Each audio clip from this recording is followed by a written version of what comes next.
आवश्यक सूचना। देश में एक बार फिर कोरोना के मामले तेजी से बढ़ रहे हैं। कोरोना की ये रफ्तार डराने वाली है। कोरोना की पहली, दूसरी और तीसरी लहर में भी इसी रफ्तार से मामले बढ़े थे। ऐसे में हम सभी को बेहद सावधान रहने की जरूरत है। हम ऐसा कुछ भी ना करें जिससे कोरोना की रफ्तार बढ़े। कोरोना की चेन तोड़ने के लिए ये जरूरी है कि हम भीड़-भाड़ वाली जगहों में जाने से बचें, हमेशा मास्क का प्रयोग करें और हाँ, जो लोग वैक्सीन का बूस्टर डोज अब तक नहीं लगवा पाए हैं, वो जल्द लगवा लें। याद रखें, जब हम मिलकर लड़ेंगे तभी कोरोना हारेगा। नमस्कार, आप देख रहे हैं न्यूज रूम लाइव और मैं हूं आपके साथ विभा उपाध्याय। बुलेटिन में सबसे पहले बात कोरोना के डरावनी रफ्तार की। तो जो स्वास्थ्य मंत्रालय के आंकड़े हैं, जो रिपोर्ट है 24 घंटे के, वो सचमुच आपको सावधान और सचेत करने वाले हैं, क्योंकि पिछले 24 घंटे में 13,313 मामले सामने आ चुके हैं संक्रमितों के। यानी कि अब ये कोरोना संक्रमण एक बार फिर से रफ्तार पकड़ता हुआ दिख रहा है। ठीक होने वालों की संख्या 10,972 लोगों की है, जो कि संक्रमण से बीमार हुए लेकिन अब इससे रिकवर होकर घर वापस लौट चुके हैं। वहीं 38 लोगों की कोरोना से मौत हो गई है। ये पिछले 24 घंटे के आंकड़े हैं और आंकड़ों के अनुसार देश में एक्टिव केस इस वक्त जो है वो 83,000 से ज्यादा है।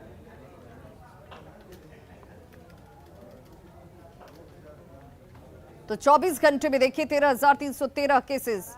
24 घंटों में केसेस की बात की जाए तो 13,000 से ज्यादा केसेस सामने आए हैं। वहीं अगर पेशेंट्स की बात की जाए तो 10,000 से ज्यादा पेशेंट्स ने रिकवर किया है। लेकिन अभी एक्टिव केसेस की बात की जाए तो वो 83,000 से ज्यादा पार हो गए हैं। और जैसे जैसे ये केसेस बढ़ते जा रहे हैं, ये आशंका जताई जा रही है कि कहीं ये चौथी लहर तो नहीं। और इसको लेकर स्वास्थ्य विभाग भी जो है वो लगातार चिंता में है और ये सोचा जा रहा है कि किस तरीके से पाबंदियां बढ़े, क्योंकि हर किसी के मन में ये डर है कि चौथी लहर की तरफ तो नहीं बढ़ रहे हैं। केसेस में जिस तरीके से उछाल आ रहा है, उसको लेकर लोगों के मन में भी कई सवाल हैं और पाबंदियां भी सख्त होंगी। क्योंकि अभी अगर केसेस की बात की जाए तो जैसे जैसे केसेस बढ़ रहे हैं, मौत के आंकड़ों में भी इजाफा हुआ है। 38 से ज्यादा मौतें सामने आई हैं और पॉजिटिविटी रेट 2 से पार हो गया है। तो जैसे जैसे कोरोना की रफ्तार बढ़ रही है, ये हर किसी के मन में ये डर चल रहा है कि कहीं ये चौथी लहर की तरफ तो नहीं बढ़ रहा। कैमरामैन अंकित के साथ फराह खान, न्यूज़ 18 दिल्ली। तो पिछले 24 घंटे के देश भर के आंकड़े आपने देख लिए, जो बता रहे हैं कि संक्रमितों की संख्या लगातार बढ़ रही है। वहीं बिहार की बात कर लें तो बिहार में भी संक्रमितों की संख्या बढ़ रही है। 24 घंटे में 126 संक्रमित सामने आ चुके हैं, जबकि खुद राजधानी पटना, जहां पर तमाम व्यवस्थाएं और इंतजामात हैं, वहां पर पिछले 24 घंटे में 83 नए संक्रमित पॉजिटिव मरीज के तौर पर सामने हैं। मंगलवार के अगर आंकड़ों को देखिएगा, 39 मरीज सामने आए और अब ये कुल आंकड़ा जो है 24 घंटों का 126 तक पहुंच गया। बिहार में कोरोना के एक्टिव केस इस वक्त 409 हैं।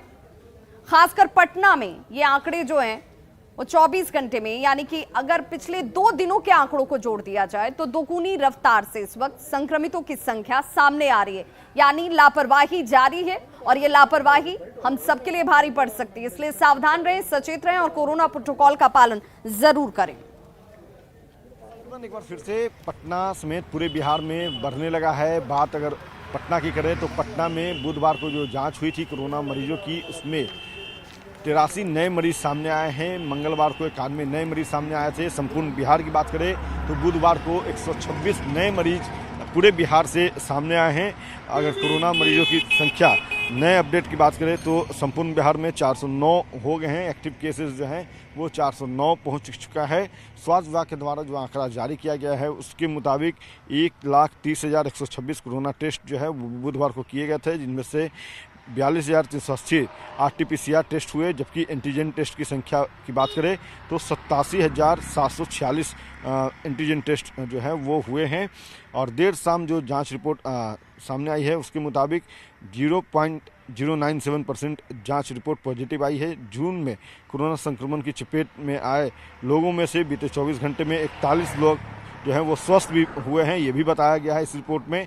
और बिहार में अब कोरोना के सक्रिय मामले बढ़कर के 9 हो गए, जैसे हमने पहले बताया है। और इस तरह से संक्रमण मरीजों की संख्या जो है उसमें जो बढ़ोतरी है वो लगातार देखने को मिल रही है। लगातार जो है स्वास्थ्य विभाग लोगों से अपील कर रहा है कि कोरोना प्रोटोकॉल जो है उसका अनुपालन करें। कैमरा पर्सन अजय दुबे के साथ Amit Kumar, news 18 Patna.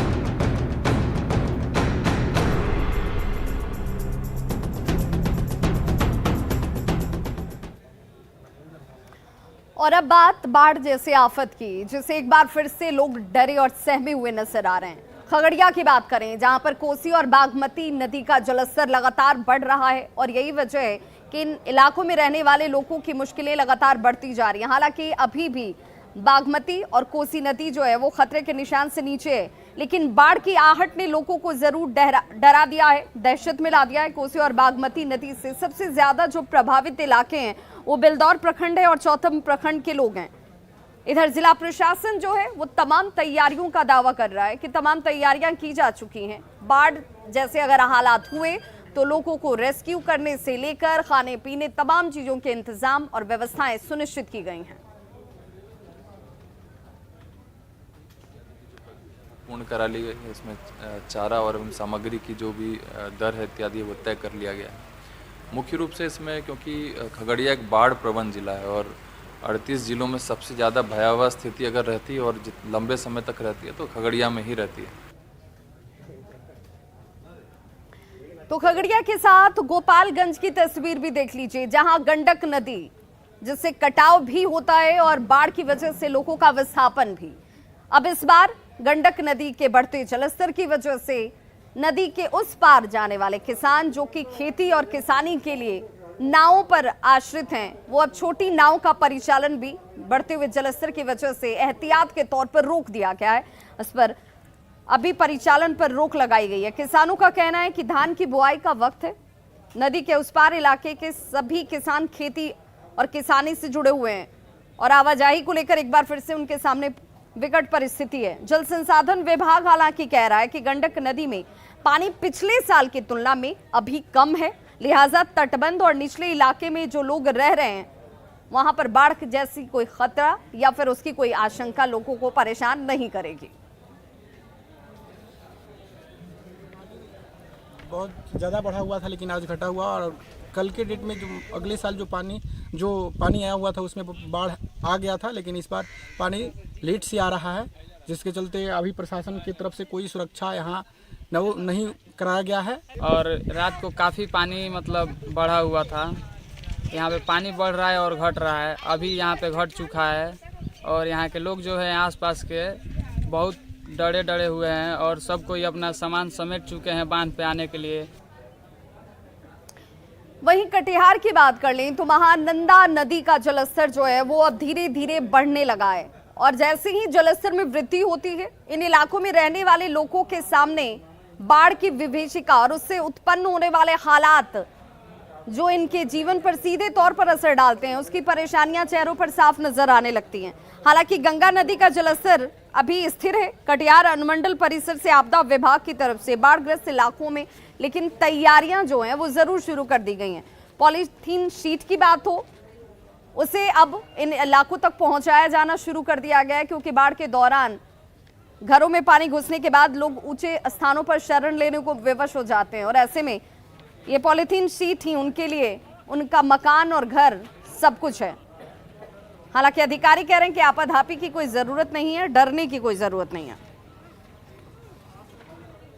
70,000 polythene sheets हमने अंचल को हस्तगत करा दिया है और अंचल में भंडारित करा दिया गया है, ताकि जैसा ही बाढ़ प्रभावित परिवारों को पॉलीथीन शीट्स की आवश्यकता हो तो तुरंत अंचल के भंडार से उन प्रभावित परिवारों के बीच में त्वरित कार्रवाई करते हुए उनके बीच वितरित किया जा सके। मानसून के दस्तक के साथ ही बिहार के कई इलाके में बाढ़ अब दस्तक देने की स्थिति में है।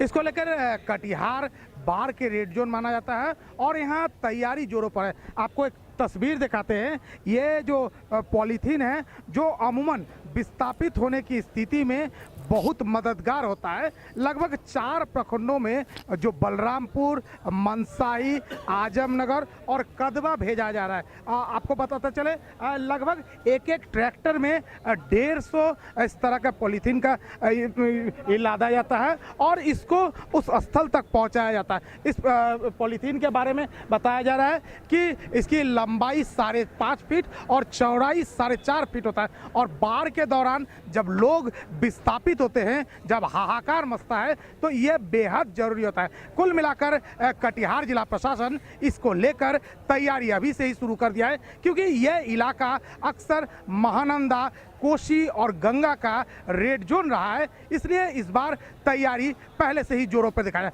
हालांकि सभी तैयारी का जो अमूमन जो एसिड टेस्ट तभी होगा जब बाढ़ आएगा। ये तैयारी कितना मुकम्मल है वो उसी समय साबित हो पाएगा। फिलहाल तैयारी संतोषजनक है। सुब्रत, न्यूज़ 18 कटिहार। वहीं शेखपुरा जिले की अगर बात कर लें तो यहाँ पर हरुहर नदी जो कि हर बार बाढ़ की वजह से लोगों का कई मुख्यालय से संपर्क टूट जाता है, सड़कों पर आवागमन बाधित हो जाता है और लोगों की परेशानी बढ़ जाती है। उस शेखपुरा जिले में अभी बाढ़ पूर्व तैयारियां जो हैं वो शुरू कर दी गई हैं ताकि सड़क मार्ग सुरक्षित रहे, लोगों की आवाजाही और संपर्क मुख्यालय के साथ जुड़ा रहे, उसमें कोई व्यवधान या रुकावट ना आए। बरसात को देखते हुए जिला प्रशासन हरुहर नदी के पास स्थित सड़क को कटाव से बचाने में इस वक्त जुटा हुआ है। बरसात के दिनों में भी गांव के लोगों की पहुंच जिला मुख्यालय तक आसानी से बरकरार रहे, सड़क को मजबूत बनाने के लिए यहां पर काम किया जा रहा है। उसी काम का जायजा लिया हमारे सहयोगी अजीत सिन्हा ने। शेखपुरा जिले का घाटकुसुमा ब्लॉक है जहां हरुहर नदी से पिछले वर्ष जो तेज पानी आने के कारण पूरा सड़क टूट गया था। हम दिखाना चाहेंगे कि यहाँ काम भी चल रहा है इस बार, ताकि बरसात के पूर्व की तैयारी चल रही है ताकि कोई गड़बड़ी इस बार बरसात में नहीं हो और आने जाने में कोई दिक्कत नहीं हो। यहाँ गांव के लोग भी हैं, मजदूर भी लगे हुए हैं। इनसे जानना चाहेंगे कि क्या व्यवस्था है। बताइए तो क्या पिछले वर्ष क्या हुआ था? नहीं, पिछले बार तो टूट गया था रोड। क्या दिक्कत हो रहा था पिछले बार तो बहुत पानी आया था, हम लोग तो एकदम मन रोड पर चढ़ गए हैं पुल के ऊपर। हाँ, काम चल रहा है, बोरी भराई हो रहा है बालू का। इसमें पानी आता है ज़्यादा तो इसलिए ऐसे हो जाता है, अब के बाद नहीं होगा।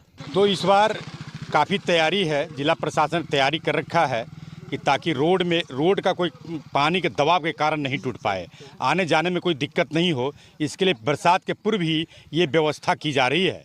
अजीत कुमार सिन्हा, न्यूज़ 18 शेखपुरा।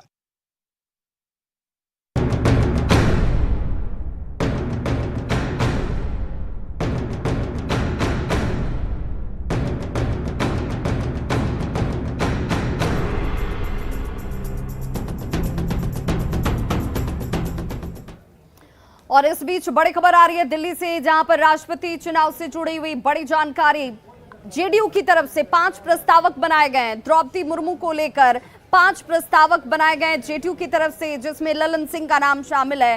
साथ ही साथ सुनील कुमार पिंटू प्रस्तावक होंगे, दिलेश्वर कामत, चंद्रेश्वर चंद्रवंशी प्रस्तावक बनाए गए, आलोक कुमार सुमन को प्रस्तावक बनाया गया। तो जेडीयू की तरफ से द्रौपदी मुर्मू के लिए 5 प्रस्तावक और इन प्रस्तावकों के नाम आपके टीवी स्क्रीन पर इस वक्त ललन सिंह, सुनील कुमार पिंटू, दिलेश्वर कामत, चंद्रेश्वर चंद्रवंशी, साथ ही साथ आलोक कुमार सुमन प्रस्तावक बनाए गए।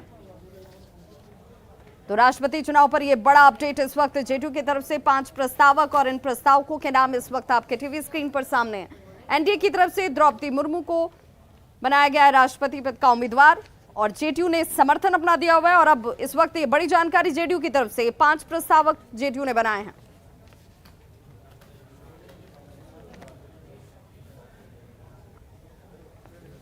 तो ये बड़ी जानकारी इस वक्त आपके टीवी स्क्रीन पर, जहां पर जेडीयू की तरफ से 5 प्रस्तावक के नाम आप देख रहे हैं, जिनमें ललन सिंह को प्रस्तावक बनाया गया है, सुनील कुमार पिंटू को प्रस्तावक बनाया गया है, साथ ही साथ आलोक कुमार सुमन, दिलेश्वर कामत, चंद्रेश्वर चंद्रवंशी, ये वो 5 नाम हैं जो कि प्रस्तावक की भूमिका निभाएंगे। जेडीयू ने इन 5 नामों पर अपनी सहमति और मोहर लगाई है, जो कि द्रौपदी मुर्मू के लिए प्रस्तावक होंगे। और हमारे साथ इस वक्त सीधे सहयोगी अमितेश जुड़ चुके हैं। अमितेश, जेडीयू की तरफ से 5 प्रस्तावकों के नाम जिसका इंतजार भी किया जा रहा था। यहाँ बिल्कुल जेडीयू के सांसद हैं सीतामढ़ी से सुनील कुमार पिंटू, उन्होंने इस बात की जानकारी दी है कि जेडीयू की तरफ से 5 सांसद होंगे जो प्रस्तावक होंगे, जिसमें जेडीयू के राष्ट्रीय अध्यक्ष ललन सिंह, खुद सुनील कुमार पिंटू होंगे। इसके अलावा दिलेश्वर कामत, चंद्रेश्वर चंद्रवंशी और आलोक कुमार सुमन, यही 5 प्रस्तावक होंगे जेडीयू की तरफ से। तो जेडीयू निश्चित रूप से कल ही राजीव रंजन सिंह और ललन सिंह जो राष्ट्रीय अध्यक्ष हैं उनकी तरफ से और मुख्यमंत्री नीतीश कुमार की तरफ से साफ कर दिया गया कि जेडीयू समर्थन करेगी द्रौपदी मुर्मू का। और द्रौपदी मुर्मू के समर्थन का ऐलान जब हो गया है तो निश्चित रूप से जेडीयू के जो सांसद है, हर पार्टी के लोग इसमें प्रस्तावक होते हैं, तो जितने भी सहयोगी दल हैं, तो इसी कड़ी में जेडीयू की तरफ से 5 सांसद प्रस्तावक बनाए गए हैं। आज शाम तक सबकी तरफ से प्रस्ताव पर उस पर दस्तखत कर दिया जाएगा। इसके अलावा अगर बात करेंगे तो राष्ट्रीय लोजपा, जो कि पशुपति पारस के गुट वाली लोजपा है, राष्ट्रीय लोजपा के राष्ट्रीय अध्यक्ष पशुपति पारस ने भी कहा है कि उनके सभी 5 सांसद प्रस्तावक होंगे उनकी पार्टी की तरफ से। उनकी तरफ से भी आज जो उस पर सिग्नेचर कर दिया जाएगा जो प्रस्ताव होता है उस पर। जी चलिए, बहुत बहुत शुक्रिया अमितेश इस तमाम जानकारी के लिए। और चलिए बात उस पानी की जिसके बगैर जीवन संभव नहीं है, लेकिन औरंगाबाद के लोगों की जिंदगी इस वक्त बूंद बूंद पानी के लिए तरस रही है। पेयजल की एक बड़ी समस्या औरंगाबाद के लोगों को इस वक्त उठानी पड़ रही है और यह हालात ऐसे हैं कि चापाकल से लेकर कुएं सब कुछ सूख गए हैं।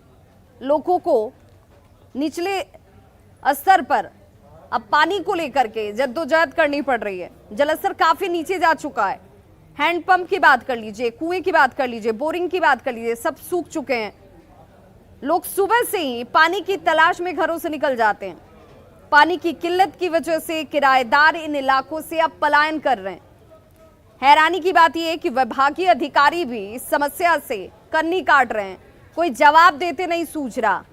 लोगों को समस्या से कैसे उबारा जाए, कैसे निकाला जाए, कोई समाधान भी निकालने की तरफ कोई सकारात्मक कोशिश होती नजर नहीं आती है। के बिना पानी के अभाव में मैं काफ़ी परेशान हूँ। नई बोरिंग 2 बार करवाया, दोनों बोरिंग फेल हो चुकी है। ऐसे में आदमी औरंगाबाद शहर में कैसे अपने जीवन को परिवार के साथ आगे की ओर लेकर चल पाएगा, बहुत बड़ी समस्या है। वाटर लेयर बढ़ाने के लिए मतलब 7 निश्चय 2 के तहत जल जीवन हरियाली चल रही है, तो उसमें पीएचईडी का रोल नहीं है। उसमें लघु जल संसाधन विभाग ही कर रहा है, प्लस जो जिला परिषद से जो योजनाएं स्वीकृत होती हैं, स्वर्ण अमृत योजना के तालाब वगैरह बनाने के लिए, तो सब वहाँ से चल रहा है। हम लोग के यहाँ इस साल इस वित्तीय वर्ष में 145 हैंडपंप मुख्यालय से मिला है, तो उस हैंडपंप में हम लोगों को सोख्ता बनाना है। प्लेटफॉर्म के साथ सोख्ता भी बनाना है ताकि वहाँ के पानी आसपास में थोड़ा सा मतलब वेस्टेज नहीं हो, हाइजीनिक। तो एक तरफ लोग परेशान हैं और अधिकारी हैं कि क्या कुछ किया जाएगा, इस पर अभी मंथन ही कर रहे हैं। कैसे निजात दिलाएंगे, लोगों को राहत कैसे मिलेगी, ये जवाब इनके पास नहीं है। इस वक्त एक और तस्वीर आपको दिखाते हैं। दानापुर से ये तस्वीर आई जहां पर बाइक में आग लगा दी गई है। बताया जा रहा है कि अपराधियों ने बाइक को आग के हवाले कर दिया। छिनतई की कोशिश की जा रही थी मोबाइल की और इसी दौरान इन अपराधियों ने इस बाइक को आग के हवाले कर दिया। तस्वीर आपके टीवी स्क्रीन पर है जहां पर धू कर जलता हुआ ये बाइक आपके सामने टीवी स्क्रीन पर। रूपसपुर के विजयनगर की ये घटना है जहां पर मोबाइल छिनतई करने वाले अपराधियों ने इस बाइक में आग लगा दी।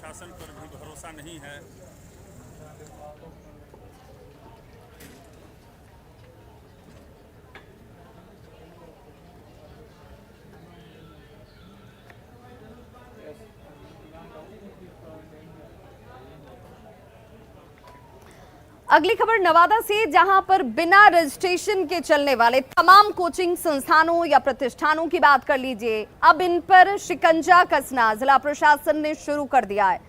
कई ऐसे कोचिंग संस्थान जिसे लेकर बार बार शिकायत मिल रही थी कि ये कोचिंग संस्थान बिना रजिस्ट्रेशन के चल रहे हैं, यानी गैर कानूनी तरीके से इनका यहाँ पर संचालन किया जा रहा है। अब इनके ऊपर कार्रवाई की शुरुआत कर दी गई है। जिले में इन दिनों प्राइवेट कोचिंग संस्थानों को लेकर जिला प्रशासन ने अपनी सख्ती बरतनी शुरू कर दी है। इन्हें बंद करने के आदेश जारी कर दिए गए हैं। 24 जून तक जिले के सभी प्राइवेट कोचिंग इंस्टीट्यूट बंद रहेंगे। जिला विभाग की तरफ से एक कमेटी का गठन भी किया गया है जो कोचिंग इंस्टीट्यूट के मापदंड की जांच करेंगे कि क्या ये इन मापदंडों पर सही उतर रहे हैं, इनका संचालन सही तरीके से हो रहा है या नहीं हो रहा है। ये तमाम चीजों को सुनिश्चित करने को लेकर एक कमेटी का गठन भी किया गया है। जो रजिस्ट्रेशन प्रमाण पत्र इन्हें निर्गत करेगी। जिन्होंने मापदंड पूरा किया होगा उन्हें यह प्रमाण पत्र दिया जाएगा। हालांकि कोचिंग संचालकों ने प्रशासन से कोचिंग सेंटर चलते रहने के दौरान ही रजिस्ट्रेशन देने की अपील की है। हम लोग को यह नोटिस दिया गया है कि जब तक रजिस्ट्रेशन आईडी नहीं मिल जाता है तब तक आप लोग कोचिंग संचालन नहीं करें, और इसके तहत हम लोग 24 तारीख तक फ़िलहाल कोचिंग तो बंद रखे हुए हैं। और हम लोग आपको बता दें कि 2013 में भी हमारे नवादा ज़िला से 170 के लगभग लोगों ने आवेदन दिया था। फिर 2017 में भी 13 लोगों को ने आवेदन दिया था, लेकिन जिसकी कोई अभी तक हम लोग को रजिस्ट्रेशन नहीं दिया गया है। नवादा में बगैर निबंधन के कोचिंग संचालक पर अब जिला प्रशासन ने शिकंजा कसना शुरू कर दिया है और इन दिनों नवादा में जितने भी प्राइवेट इंस्टीट्यूट है उसे फ़िलहाल बंद कर दिया गया है। नवादा जिला शिक्षा पदाधिकारी और नवादा एसडीएम के संयुक्त हस्ताक्षर पर एक नोटिस जारी किया गया है, जिसमें सभी जिले के जितने भी कोचिंग इंस्टीट्यूट है उसे बंद करने का आदेश दिया गया है और इसके पीछे का कारण है उनका रजिस्ट्रेशन ना होना। इस वक्त फ़िलहाल 164 इंस्टीट्यूट को रजिस्ट्रेशन के लिए अप्लाई किया गया है, मगर अभी तक किसी को भी रजिस्ट्रेशन का प्रमाण पत्र नहीं दिया गया है और यही कारण है कि जितने भी कोचिंग इंस्टीट्यूट है वो इन दिनों इसके दायरे में आ रहे हैं और वो अभी फ़िलहाल बंद है। इस वक्त हम तस्वीर आपको शहर के नवीन नगर मोहल्ले की दिखा रहे हैं, जहाँ पे आप देख सकते हैं कि एक समय था यह इलाका जो है छात्रों से गुलजार रहता था, मगर इस वक्त यहाँ पे वीरानगी छाई हुई है क्योंकि यहाँ पे जितने भी प्राइवेट कोचिंग जो संचालित हो रहे हैं वो अभी फ़िलहाल बंद है और अभी तक ज़िले में किसी भी इंस्टीट्यूट ने पात्रता को पूरा नहीं किया है और ना ही किसी को आवेदन दिया गया है।